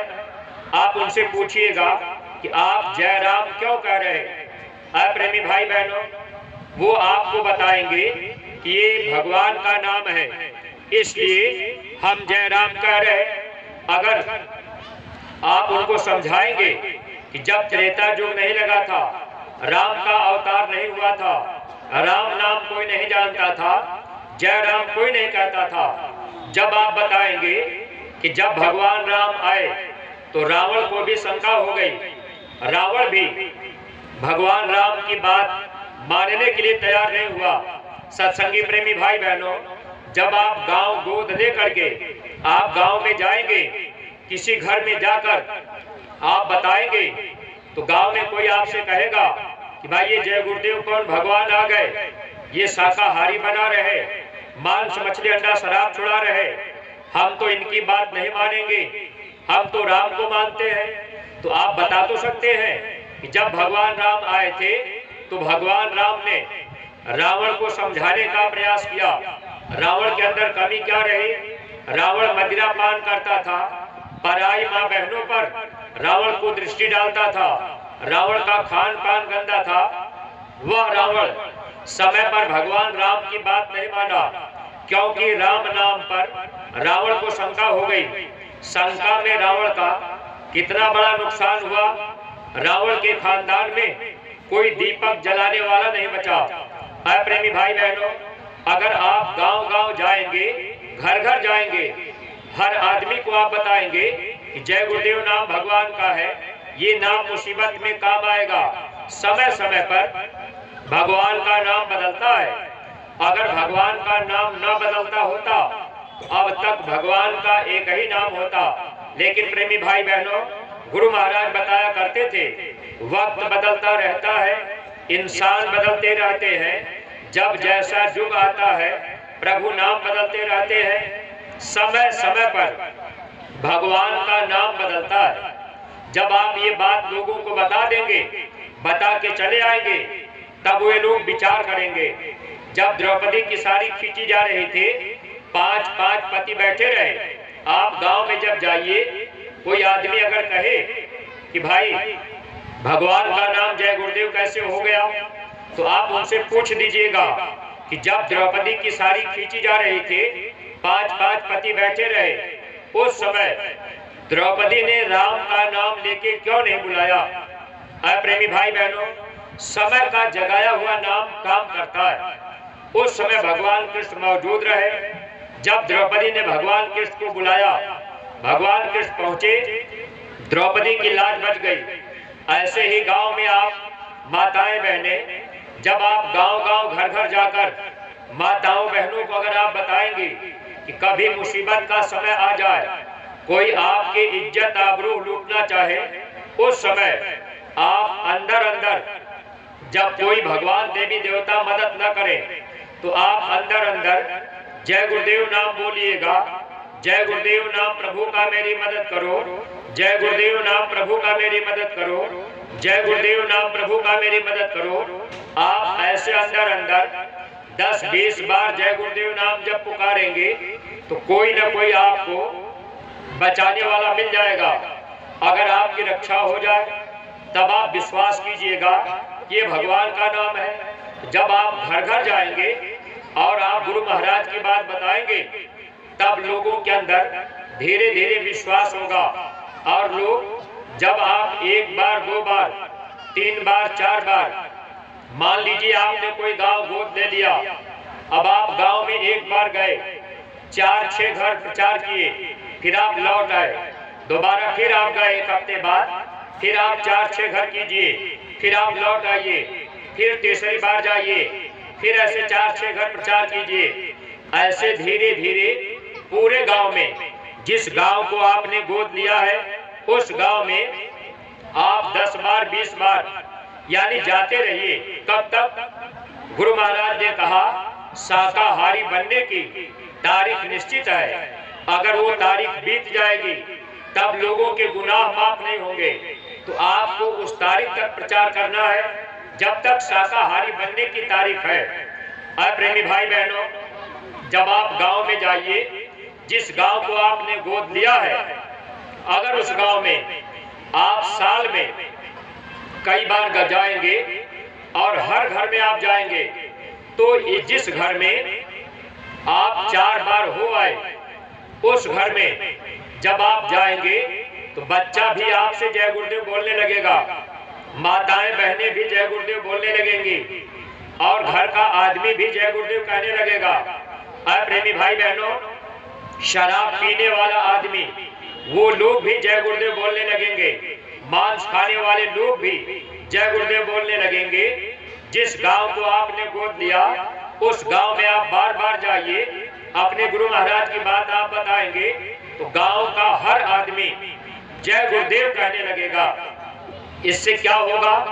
स्वामी जी महाराज ने क्या कहा था? जन जन की जुबान पर जब जय गुरुदेव आएगा, तब सच्ची स्वतंत्रता का आनंद पाएगा। हम हो गए गरीब, तन धन से है दुखी, भूलो को यही नाम अब तो होश में लाएगा। जन जन के जुबान पर जब जय गुरुदेव नाम आएगा तो जानते हैं इसका लाभ क्या मिलेगा? स्वामी जी महाराज ने कहा, तब सच्ची स्वतंत्रता का आनंद पाएगा। ये आत्मा जो काल के देश में कर्म के बंधन में फंसी हुई है, अगर हम आप एक एक गांव गोद लेकर के उस गांव में जा करके हर आदमी के जुबान से अगर हम आप जय गुरुदेव नाम कहलवा दिए, प्रेमी भाई बहनों, इसका लाभ हम लोगों को ये मिलेगा कि हमारी आपकी आत्मा जन्म मरण के बंधन से छुटकारा पा जाएगी। हम सब लोग अपने निज घर चले जाएंगे, जन्मना मरना छूट जाएगा। ये जिम्मेदारी गुरु महाराज ने हम प्रेमियों के ऊपर सौंपी। गुरु महाराज ने कहा, परिवर्तन गांव से होगा, शहरों से नहीं। परिवर्तन गरीबों से होगा, अमीरों से नहीं। परिवर्तन झोपड़ियों से होगा, महलों से नहीं। इसलिए प्रेमी भाई बहन, आपको गांव गोद लेने का आदेश पूज्य महाराज जी ने दिया। एक एक गांव की जिम्मेदारी हम सत्संगी प्रेमी भाई बहनों को दे दी गई। अगर हम आप अपने अपने गांव में 5-6 आदमी की टोली बना लीजिए, कभी उनके गांव में चले गए, फिर आप उनका सहयोग कर दिए, वो उनके गांव में चले गए। ऐसे मिलजुल करके अपने अपने गांव में आप महीने में 1 बार 2 बार 4 बार जितना आपको मौका मिल जाए आप प्रचार करते रहिए, ताकि गांव का हर आदमी जय गुरुदेव कहने लगे। शराब पीने वाले लोग भी जय गुरुदेव बोलने लगेंगे। गुरु महाराज ने कहा, यह जय गुरुदेव नाम लोगों को होश में ले आएगा। प्रेमी भाई बहनों, जब आप घर घर जाएंगे और सच्ची बात बताएंगे, आप बता के लौट आएंगे, तब गांव के घर के लोग कहेंगे कि भाई ये जय गुरुदेव वाले सही बात बता रहे। प्रेमी भाई बहनों, ये काम आपको करना है। अगर आपने अपनी जिम्मेदारी नहीं निभाई, जो न्याय पंचायत के जिम्मेदार बनाए गए, अगर आप लोग अपने अपने न्याय पंचायत में हर गांव गोद लेकर के अगर आपने प्रचार नहीं किया और आपके न्याय पंचायत में अगर हर आदमी हर गांव का जय गुरुदेव कहने लगे, तो समझ लीजिए कि आपने गुरु महाराज का काम किया। और गुरु महाराज ने कहा, बच्चे तुम मेरा काम कर दोगे तो मैं तुम्हारा काम कर दूंगा। ऐसा सत्संगी प्रेमी भाई बहनों, ये जिम्मेदारी हमको आपको सौंपी गई है। अगर ये काम आप नहीं कर पाए, बाद में पश्चाताप करना पड़ेगा। एक बार एक प्रेमी स्वामी जी महाराज से पूछ बैठे, हुजूर भजन कैसे होगा? आज बहुत से सत्संगी प्रेमी गांव गोद ले करके प्रचार करने के लिए नहीं सोचते।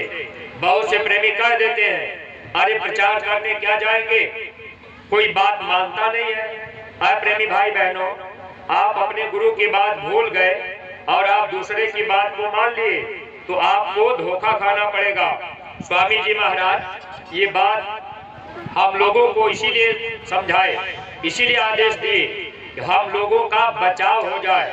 जब आप गांव गोद ले लेंगे और गांव में जाते रहेंगे, तो इससे क्या होगा?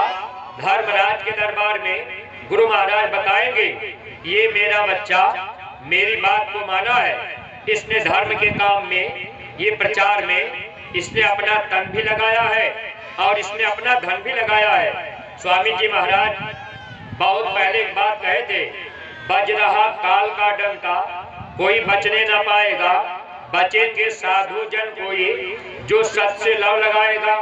प्रेमी भाई बहनों, ऐसा समय आएगा कोई बच पाएगा, लेकिन गुरु महाराज ने कहा था कुछ लोग और बच जाएंगे।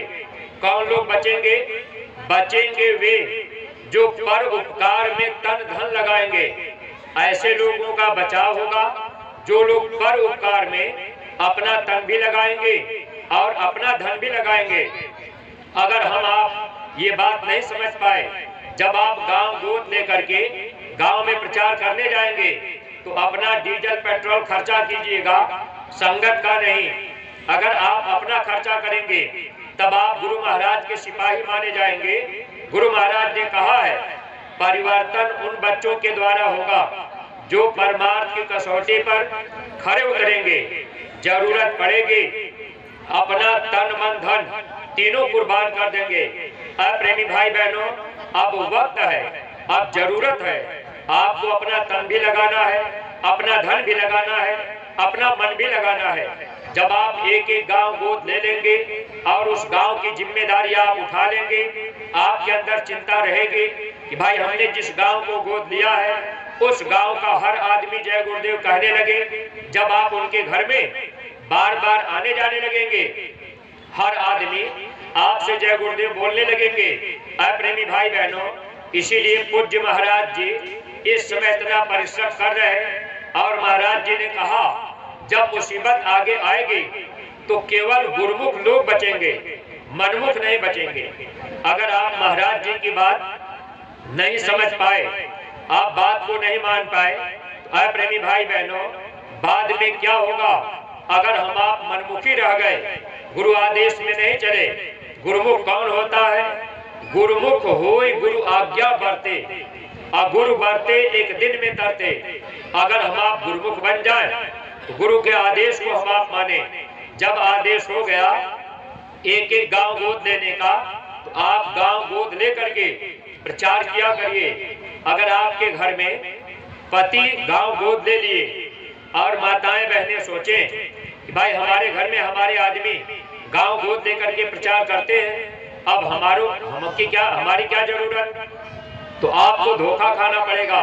स्वामी जी महाराज ने कहा कलयुग में अगर स्त्री करेगी तो स्त्री को मिलेगा और पुरुष करेगा तो पुरुष को मिलेगा।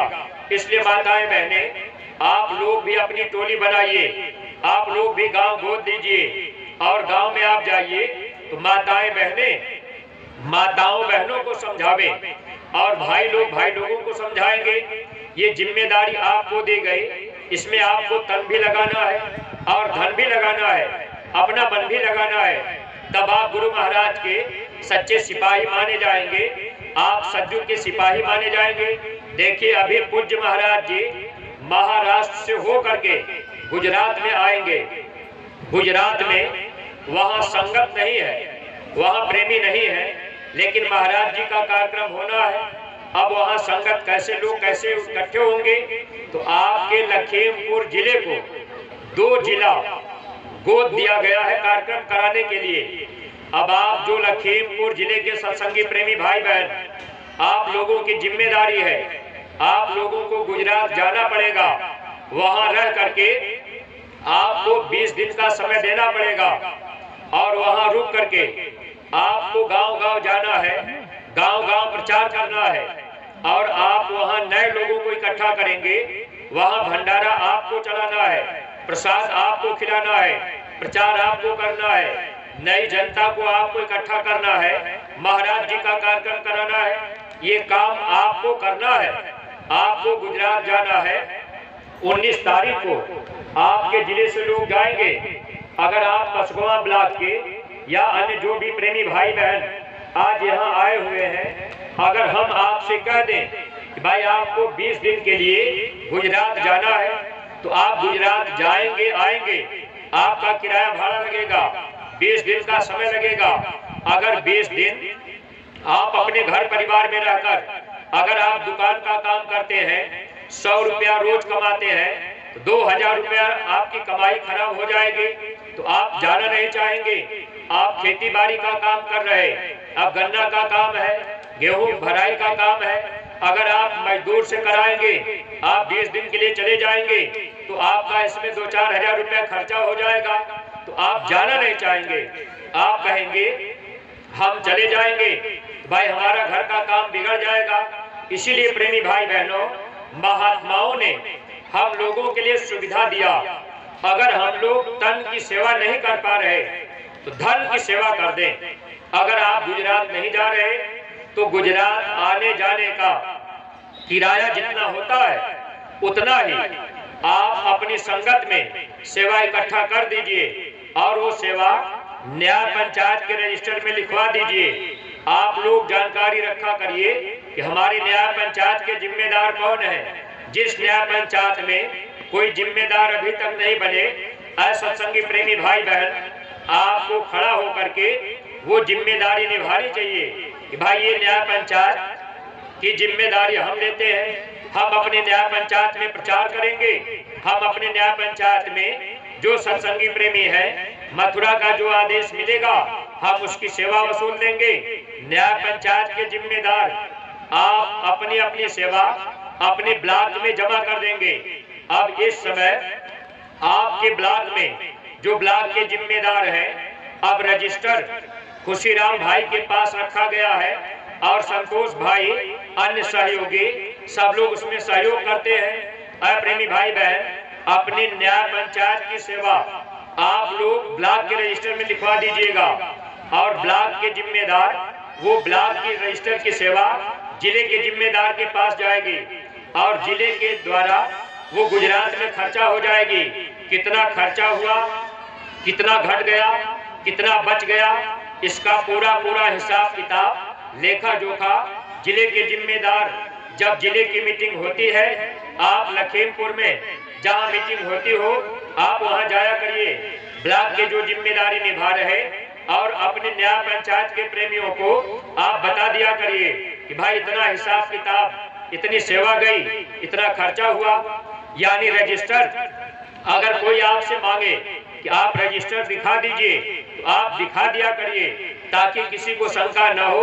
अगर शंका रहेगी सेवा में फिर विकास नहीं होगा, लोग सेवा देना नहीं चाहेंगे।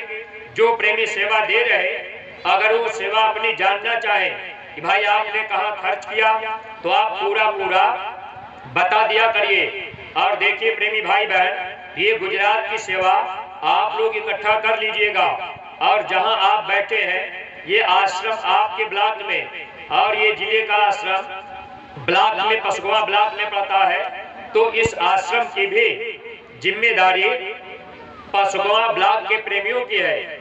आप कोशिश कीजिए, जैसे आपके यहाँ आश्रम पर हर महीने की 8 तारीख को सत्संग हुआ करता है, आप आया करिए। सत्संग में जो गुरु महाराज के फोटो पर आप सेवा देते, ये सेवा आरती की सेवा मानी जाती है और ये सेवा आप रजिस्टर में जिसमें आरती सेवा का कॉलम है उसमें लिखवा दिया करिए। अगर आप भंडारे में 10-20 रुपया देते हैं तो वो अलग रजिस्टर पर लिखा जाएगा, वो भंडारे में खर्च होगा। और आप अपने आश्रम के बाउंड्री के लिए और यहाँ 1-2 लैट्रिन बनाने के लिए अगर हर महीने आप 10-20 रुपया सेवा अगर डालते जाए, एक रजिस्टर आपके आश्रम पर यहाँ रहेगा जो आश्रम की बाउंड्री के लिए और लैट्रिन बनाने के लिए यहाँ बिजली का अगर कनेक्शन हो जाए तो बिजली का बिल भरने के लिए ये खर्चे इसमें कुछ न कुछ आ जाएंगे। अगर आश्रम पर कोई आ गया, 1-2 दिन रुक गया तो उसको खाने पीने के लिए ऐसे तमाम से खर्चे आपके आश्रम में भी हुआ करते हैं। तो आप अपने आश्रम के निमित्त थोड़ी सेवा जब आप हर महीने आया करिए, थोड़ी आप दे दिया करिए, तो यहाँ का भी काम आपका होता जाए, इसकी बाउंड्री हो जाए। और ये गुरु महाराज की संपत्ति है, आप इसको अपना मानेंगे तो गुरु महाराज भी आपको अपना मानेंगे। लेकिन अगर हम आप गुरु महाराज की संपत्ति पर ध्यान नहीं दे पाए तो गुरु महाराज हमसे आपसे कितना प्रेम करेंगे ये आप खुद विचार कर लीजिएगा। इसलिए प्रेमी भाई बहन, आप सेवा जैसे रजिस्टर से आपको बताया गया वैसे आप दिया करिए, हिसाब किताब बता दिया करिए। और परमार्थी प्रेमी भाई बहनों, एक गांव गोद ले करके आप गांव में जब अपने घर परिवार में रहिए, कोई काम नहीं है तो आप प्रचार में चले गए। तो स्वामी जी महाराज से जब प्रेमी ने पूछा हुजूर भजन कैसे होगा, जानते हैं स्वामी जी ने क्या कहा? गुरु महाराज ने कहा, बच्चा जो मैं कहूं वो तुम कर दो वही भजन है। उस समय भूमि ज्योतक का प्रचार हो रहा था। स्वामी जी ने कहा, बच्चा जाओ भूमि ज्योतक का प्रचार कर दो, ये सब तुम्हारा भजन में जोड़ दिया जाएगा। ऐसा सत्संगी प्रेमी भाई बहनों, इस समय आपके लिए क्या आदेश है? एक एक गांव गोद लेना और गांव में प्रचार करना। अगर आपने एक गांव गोद ले लिया, 4 घंटे आपने गांव में प्रचार किया, तो 4 घंटे का समय आपका भजन में जुड़ेगा। आप घर में बैठ करके कान में उंगली लगाकर भजन नहीं कर पाएंगे, लेकिन सुबह और शाम 1 घंटा बैठा करिए और बाकी समय अपना प्रचार में आप दिया करिए। जिन जिन गांवों को आपने गोद लिया, आप उसमें प्रचार करेंगे। 6 घंटा आपने प्रचार किया, 6 घंटे का फल आपको भजन में मिल गया। जब मौत का समय आएगा, सारी दुनिया, सारी दौलत यही छूट जाएगी, आत्मा के साथ में क्या जाएगा? स्वामी जी महाराज ने कहा, यही भजन तेरे संग चलेगा, पावेगा आराम, मन तो भजो गुरु का नाम। ऐ प्रेमी भाई बहनों, भजन ही आपके साथ जाएगा, बाकी कोई चीज नहीं जाएगी। तो जितना समय आप प्रचार में देंगे, वो समय आपका भजन में जुड़ता जाएगा। ऐ सत्संगी प्रेमी भाई बहनों, देखिए गुरु महाराज हम लोगों की भलाई के लिए रास्ता सरल कर दिए। अगर हम आप बात मान लेंगे, बचाव हो जाएगा, भजन की दौलत रहेगी। जब आगे मुसीबत का समय आएगा, तो गुरु महाराज ने कहा, जिस परिवार में बच्चे बैठ के भजन करने लगेंगे, उस परिवार का बाल बांका नहीं होगा। तकलीफें आएंगी तो भजन छुरी का काम करेगा, यानी आपके घर के बगल से तकलीफ निकल जाएगी, आपका नुकसान नहीं होगा। इसलिए अपने परिवार में बच्चों को बैठाया करिए। जब आप गांव में जाएंगे, अब मान लीजिए किसी गांव में आप प्रचार करने गए, माताएं बहनें आप गांव में चले गए। अगर आप गांव में किसी माता बहन को समझा रहे कि बहन जी एक बार आप मथुरा चले चलिए, अभी होली का कार्यक्रम 7, 8, 9 मार्च को होगा। अगर आपने गांव गोद लेकर के माताएं बहनें आप किसी माता बहन को समझा रहे, अगर आपने कहा कि आप मथुरा चलिए, तो आपको रास्ता मिल जाएगा पूजा करने का। अगर कोई माँ बहन आपसे कह दे कि अरे भाई आप जय गुरुदेव के पुजारी हैं, वहाँ भगवान शंकर के पुजारी हैं, वहाँ मथुरा क्यों जाएंगे? तो आज इस धरती पर पूजा पाठ हर आदमी कर रहा। अब कोई राम की पूजा कर रहा, कोई कृष्ण की पूजा कर रहा, कोई दुर्गा की पूजा कर रहा, कोई लक्ष्मी गणेश की पूजा कर रहा, कोई काली की पूजा कर रहा, कोई भैरव की पूजा कर रहा। ऐसे इस धरती पर कोई विष्णु की पुजारी और कोई शंकर के पुजारी। तो पूजा पाठ तो सब लोग कर रहे। जब आप गांव में जाएंगे और लोगों को आप कहेंगे कि भाई आप मथुरा चलिए, तो आदमी तुरंत कह सकता है कि भाई हम जय गुरुदेव की पूजा क्यों करें, उतना दूर मथुरा जाएंगे, हमारा किराया भाड़ा लग जाएगा। हम अपने घर में हम भगवान शंकर की पूजा करते हैं, दुर्गा लक्ष्मी की करते हैं। तो सत्संगी प्रेमी भाई बहन, आप प्रेम प्यार से आप उनको समझाइएगा कि बहन जी भगवान देवी देवता की पूजा पाठ करने से कर्मों की माफी नहीं होगी। यानी इस संसार में हम लोग कोई ना कोई कर्म करते, अब कर्म हमेशा बनता है।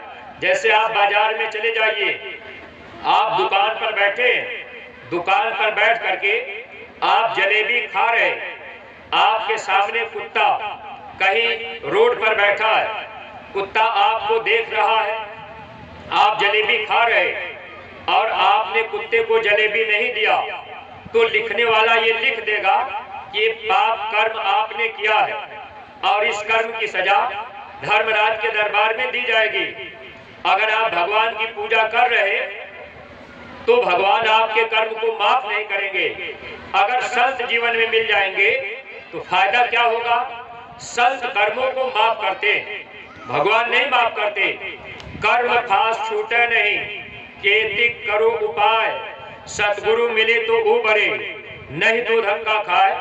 यानी कर्म जो है सदगुरु मिलते हैं तब माफ होता है। प्रेमी भाई बहनों, तो जब आप गांव में लोगों को बताएंगे कि भाई अगर आपको महात्मा मिल जाएंगे तो आपके कर्मों की माफी हो जाएगी, वरना कर्मों का फल आपको भोगना पड़ेगा। सत्संगी प्रेमी भाई बहन, जब आप गांव गांव लोगों को सही बात बताएंगे, लोग आपकी बातों को मानेंगे।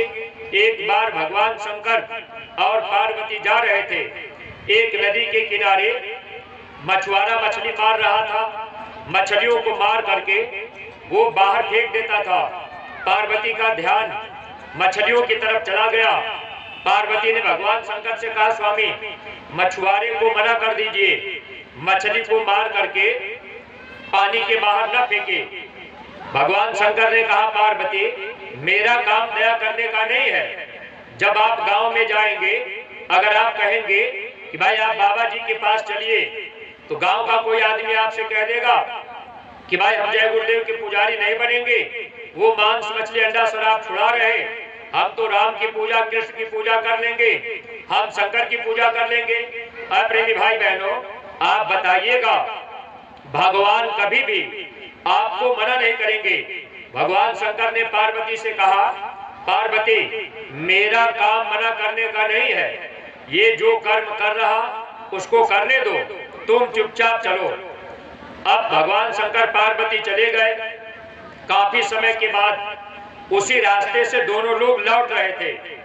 पार्वती का ध्यान नदी के किनारे गया तो बालू में एक ऊंट बेचारा गिरा था। अब वो उठ नहीं पा रहा, अब वो तड़प रहा था। पार्वती को दया आई। पार्वती ने कहा प्रभु भगवान शंकर से कि स्वामी आप ऊंट को उठा दीजिए, वो उठ नहीं पा रहा, आप दया कर दीजिए। तब भगवान शंकर कहने लगे, पार्वती मेरा काम दया करने का नहीं है। सत्संगी प्रेमी भाई बहनों, जब आप गांव गांव घर घर जाएंगे, जो लोग देवी देवता भगवान की पूजा कर रहे, जब आप उनको बताएंगे कि भगवान न तो मना करते हैं, भगवान न तो दया करते हैं, भगवान का काम क्या है, भगवान कर्म का फल देते हैं। आप अच्छा करेंगे तो भी और बुरा करेंगे तो भी आपको भगवान कर्म का फल देंगे।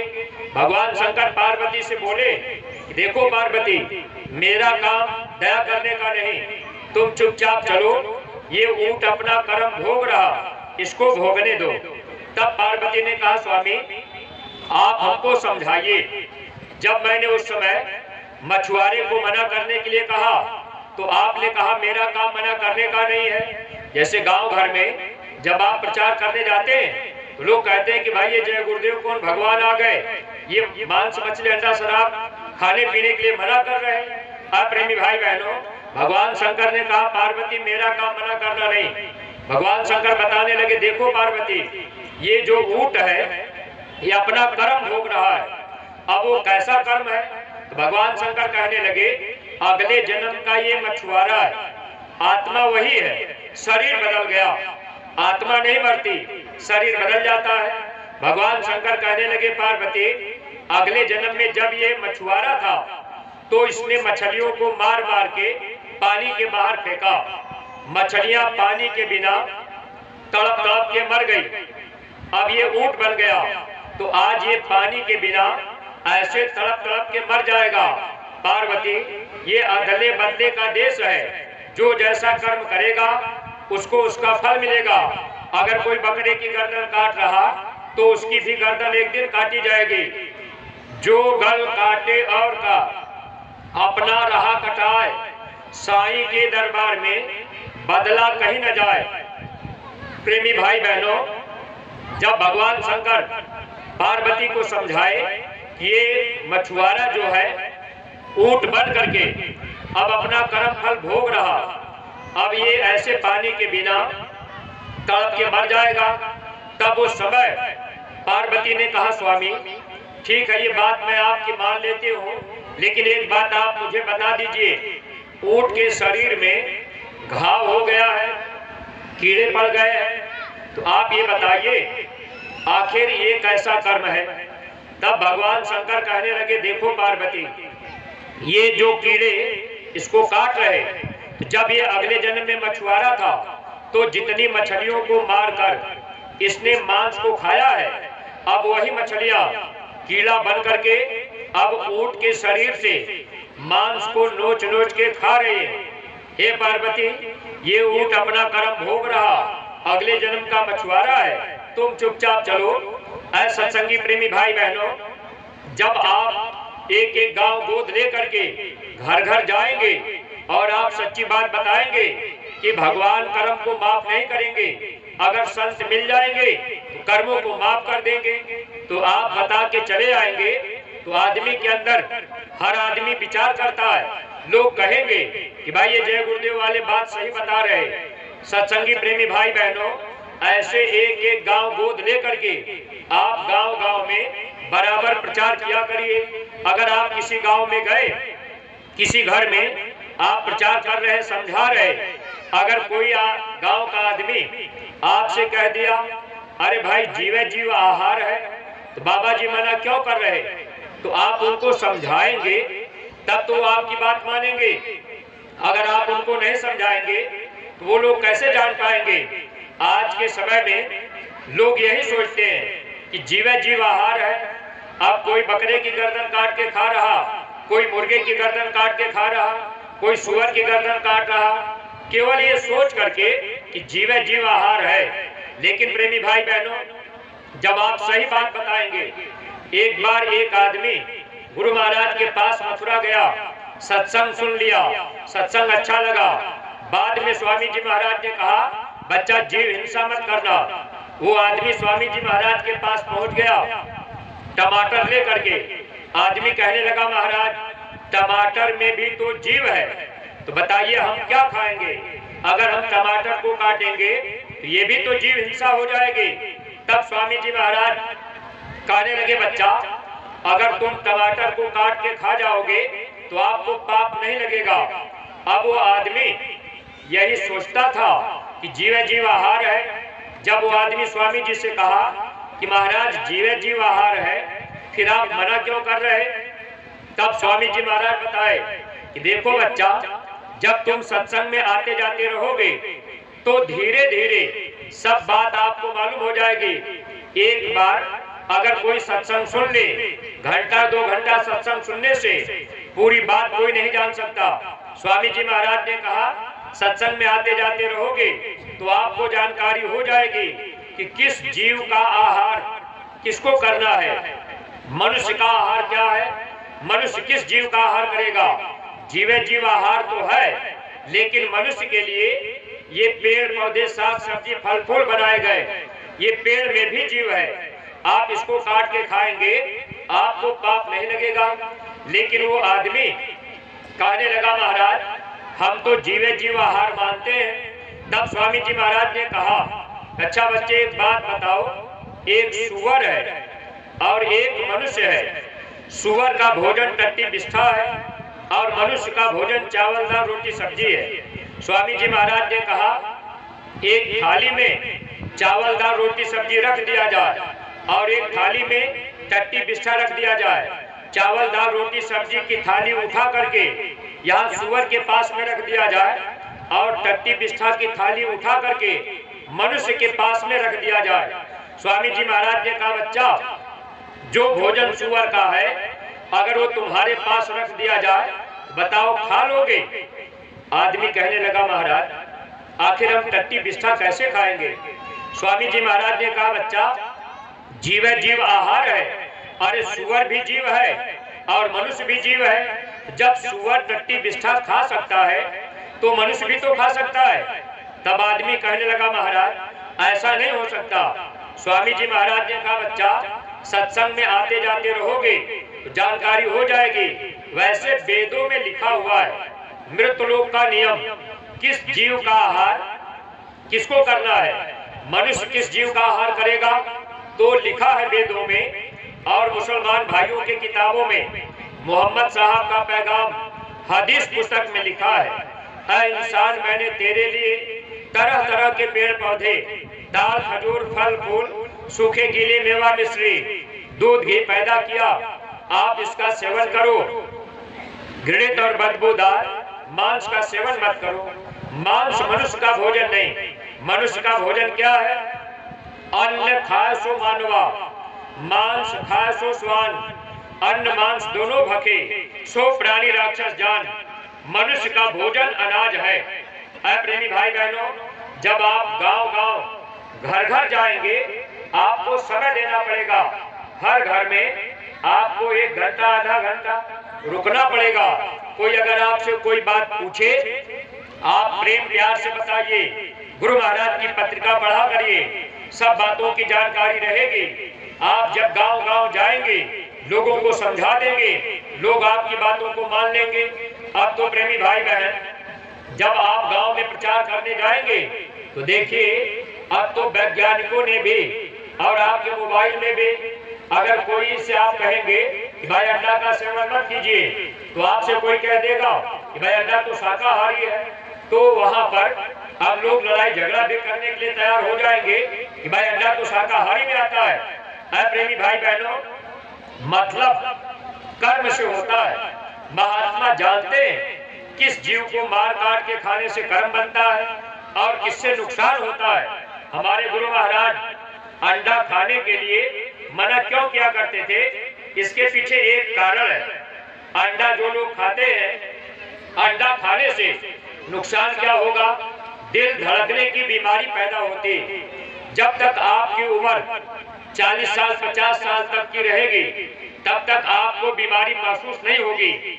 जब आपकी उम्र 50 साल के ऊपर हो जाएगी तो आपका दिल धड़कने लगेगा, सांस फूलने लगेगा, धड़कन बढ़ने लगेगी, हार्ट अटैक आपका बढ़ेगा।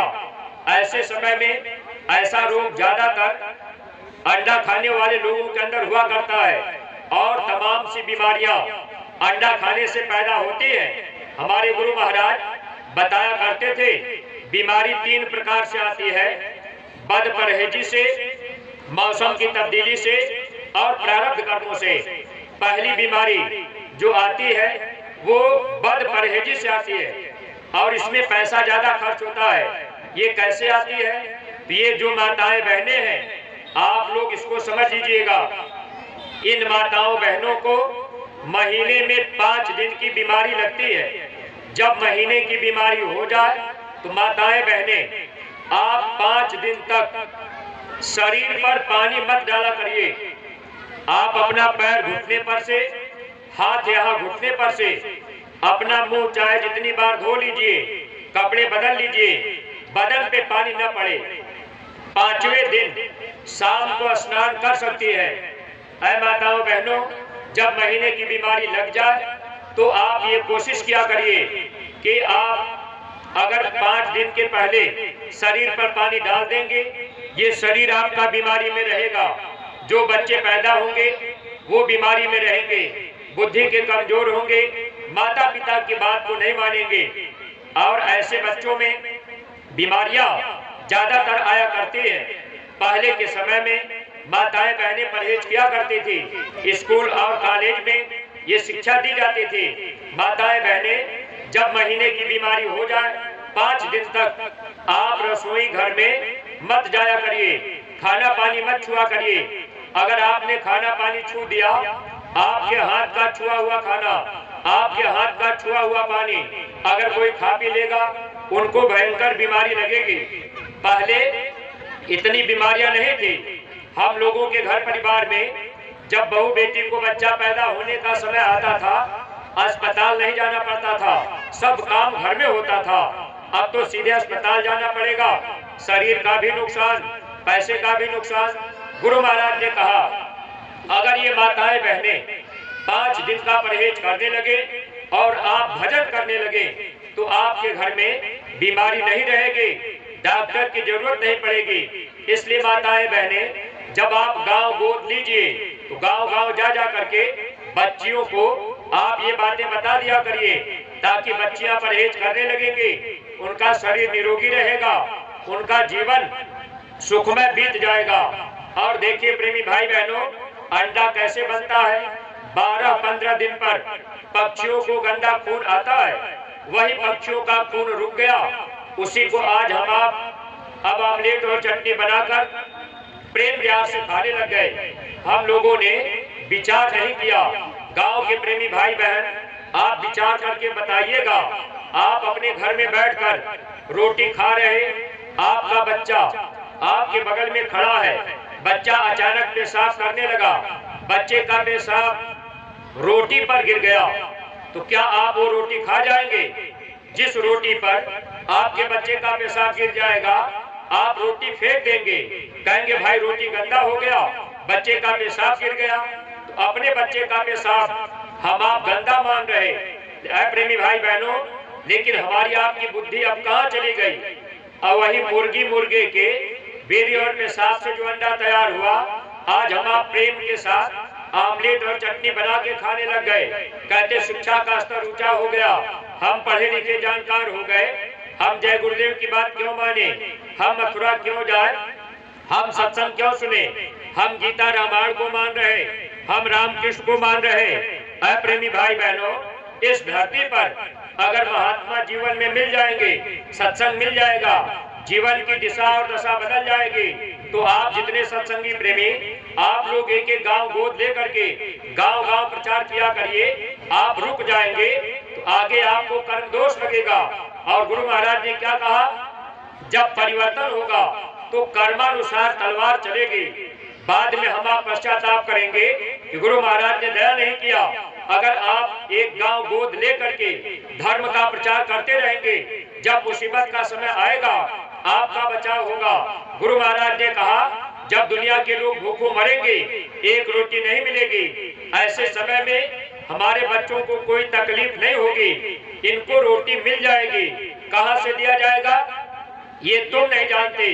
जैसे द्रौपदी की साड़ी खींची जा रही, 5-5 पति बैठे रहे, जब भगवान कृष्ण ने मदद किया, लाज बच गई। द्रौपदी भैया कन्हैया से कहने लगी कि भैया आज अगर आप न होते तो मेरी इज्जत न बचती। भगवान कृष्ण ने कहा बहन मैंने कुछ नहीं किया।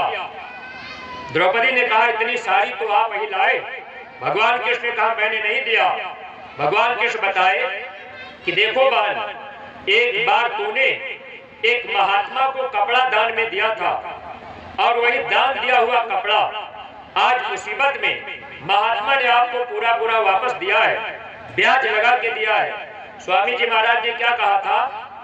एक गिलास पानी अगर मैं किसी का पी लेता हूँ तो मैं 10 गुना वापस करता हूँ। प्रेमी भाई बहनों, आगे समय खराब आएगा और रोटी नहीं मिलेगी, अनाज का दाना नहीं मिलेगा, अन्य दवाओं की कमी पड़ेगी, अनाज भी नहीं होगा और दवा भी नहीं मिलेगी। अभी छोटा सा कोरोना वायरस आया था, दवा नहीं मिल पाती थी, डॉक्टर अस्पताल छोड़ करके भाग रहे। ऐसा समय आगे आएगा। अभी तो बीमारी हम आप नहीं देख पाए, आगे बीमारियों की आंधी चलेगी। अगर हम आप ऐसे समय में एक एक गांव गोद ले लें और गांव गांव में जा करके गुरु महाराज की बात बताते रहेंगे, प्रेमी भाई बहनों, जब वो तारीख बीत जाएगी तब बीमारियों की आंधी चलेगी। अगर उसके पहले लोग गुरु महाराज के दरबार में मथुरा चले गए तो फायदा क्या होगा? आप गांव गांव बता दिया करिए कि हमारे गुरु महाराज ने मथुरा में ऐसी मंदिर बनवाई है। अगर अब तक आपने अपने जीवन में शराब पी लिया, मांस खा लिया, तो अगर मथुरा के मंदिर में आप चले जाएंगे तो वहाँ गुनाह माफ होते हैं। बस मंदिर के देवता से 2 आंसू गिराकर आप कह दीजिए, हे मंदिर के देवता, हमने अपने जीवन में शराब पी लिया, हमने बुरा कर्म कर लिया, आप मेरे गुनाहों को माफ कर दीजिए। 2 आंसू गिरा दीजिए, मंदिर के देवता आपके गुनाहों को माफ कर देंगे और उस मंदिर से बरकत का प्रसाद मिलेगा, लाची दाने बतासे का। सत्संगी प्रेमी भाई बहनों, आपको जो प्रसाद मथुरा के मंदिर से मिला है, एक बात आप ध्यान रखिएगा, कभी खत्म न होने पावे। आप ये ध्यान रखा करिए। स्वामी जी महाराज ने कहा था इसको आप अपने घर में बक्से में बंद करके रखना, सोना चांदी से भी ज्यादा कीमती समझना। आगे समय आएगा अनाज के लिए लोगों की जान मार दी जाएगी, अनाज नहीं होगा। स्वामी जी महाराज ने कहा ऐसे समय में ये प्रसाद आपके काम आ जाएगा। सत्संगी प्रेमी भाई बहनों, जब आप गांव गांव लोगों को बताएंगे हमारे गुरु महाराज की जन्मभूमि इटावा जिला गांव खितौरा में, वहां भी मंदिर बन करके तैयार है। अमृत जल का कुआं स्वामी जी महाराज ने तैयार किया हम प्रेमियों की भलाई के लिए। तो आप लोग अपने अपने घरों में अमृत जल भी रखिएगा। आगे जब पानी की कमी होगी, सूखा पड़ेगा, स्वामी जी महाराज ने कहा नदी नहरें हैंडपंप ट्यूबवेल सूख जाएंगे, पानी के बिना लोग ऐसे तड़पड़ा के मर जाएंगे। ऐसे समय में आपके लिए भारी मुसीबत में अमृत जल भी काम आएगा। तो जब आप एक एक गांव गोद ले करके धर्म का संदेश आप देंगे, लोगों को आप सच्ची बात बताएंगे। होली का कार्यक्रम अभी 7, 8, 9 मार्च 3 दिन होने जा रहा। प्रेमी भाई बहनों, आप अगर नए लोगों को पहुंचा देंगे तो उनको भी दया दुआ बरकत मिलेगी, उनका भी जीवन सुखमय और साथ साथ हमारा आपका भी लोक परलोक बन जाएगा। जो अपने सत्संगी प्रेमी भाई बहन आप लोगों ने अपना समय दिया, हम आप लोगों के आभारी हैं। ठंडी के समय में भी आप इतने संख्या में लोग उपस्थित हुए। आप कसगवा ब्लॉक के जो भी सत्संगी प्रेमी भाई बहन आप सब लोग अपने अपने न्याय पंचायत में अपने काम का शुरुआत कर दीजिए, प्रचार करते रहिए। गांव गोद लेकर के हर प्रेमी भाई बहन टोली बना करके आप अपने अपने गांव में बराबर जाया करिए। हफ्ता में 10 दिन में 15 दिन में जब आपको जैसा मौका मिल जाए। कभी खेती बाड़ी का काम ज्यादा रहे तो महीना में 1 दिन चले जाइए। काम न रहे, आप घर में बैठे हैं, कोई काम नहीं, तो आप प्रचार में चले जाइए। जैसे आज आप सत्संग में चले आए तो आप यहाँ 2 घंटा 4 घंटा 6 घंटा जितना समय आप यहाँ बिताएंगे ये आपका सब परमार्थ में जुड़ेगा। ऐसे ही प्रेमी भाई बहन 4-6 लोगों की टोली बनाइए, माताएं बहनें भी भाई लोग भी, और अपने अपने क्षेत्रों में अपने अपने गांव में आप लोग टोली बना करके जाया करिए। इससे क्या होगा, आगे आने वाले समय में हमारा आपका बचाव हो जाएगा, जीवात्मा की रक्षा हो जाएगी, कर्मों की माफी हो जाएगी, जीवात्मा जन्म मरण से बच जाएगी, नरकों 84 की पीड़ा से हम आप छुटकारा पा जाएंगे। और जो सेवा आपको समय पर मथुरा से लगाई जाए, आपको बताया जाए, तो आप लोग उसमें अपने कुछ न कुछ सेवा कर लिया करिए। जैसे आज ये कार्यक्रम ब्लॉक स्तर का है, आपके लखीमपुर जिले में 15 ब्लॉक पूज्य महाराज जी ने एक ब्लॉक में एक कार्यक्रम करने का निर्देश दे करके महाराज जी ने हमको भेजा।